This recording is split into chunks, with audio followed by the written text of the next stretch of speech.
Alright, subs. Johnny fucking Bloat here.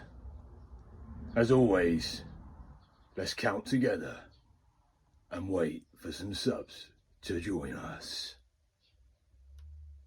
1, 2, 3, 4, 15, 19, 218, 1016.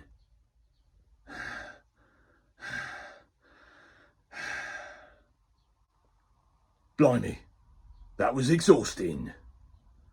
I am sweating like a water mitty on basic training. Anyway, moving backward, forward roll to the substance of our video together. It was late last night, in 2 days' time, that I entered the rear porch of my Algerian drug lord mansion. Upon looking down, I noticed a helpless and completely vulnerable baby quail egg. I knew this was a sign. I knew that somewhere, somehow, my spirit guide, a fried egg jellyfish called Pam, was trying to communicate. Wasting no time, I grabbed my homemade, top-secret Ouija board, built from 4-part sharp sand, cement, and the beret of a Nigerian general.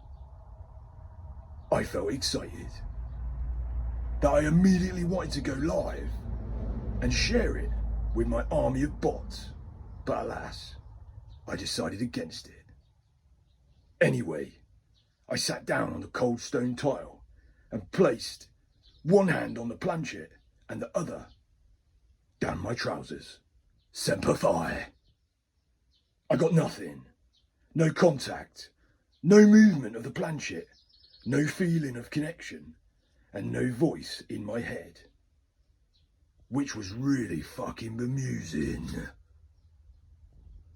I had now been on the cold tile in the dark with my hand down my trousers for 3 lunar months. I hadn't eaten, I hadn't hydrated. I had to act, and I had to act fucking quickly.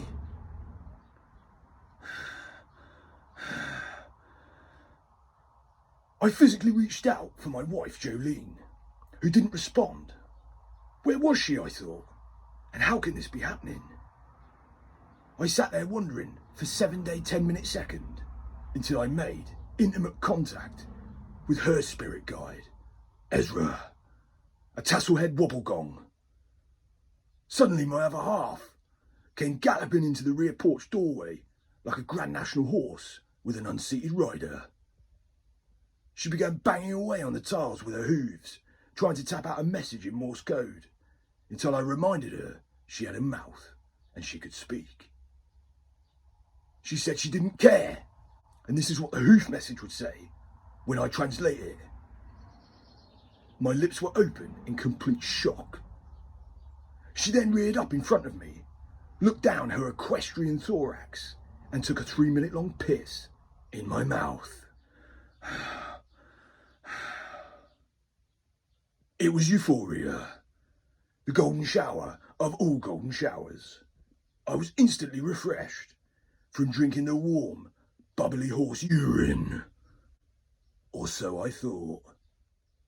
The funk stink of the piss was atrociously grisly that I lost my 4th sense, smell.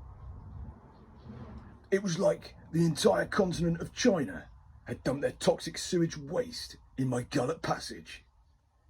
The overall side effect from the piss was the upsetting realisation it was so fermented that it scorched my mouth and I lost my 5th sense, taste.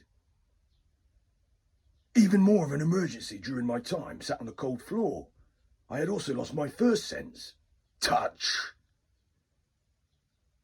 It was valuable time I could never get back.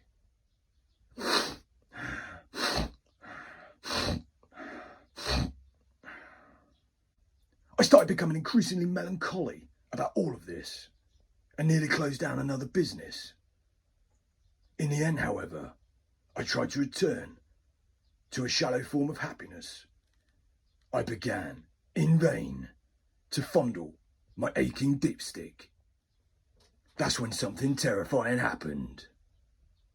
Without the sense of touch, and the months of not getting my 0.5 orgasms a day, the punishingly large amounts of spunk produced from my hyperactive testes backed up, causing my eyeballs to explode.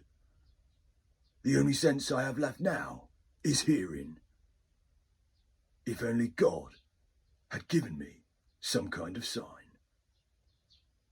Love and bloat!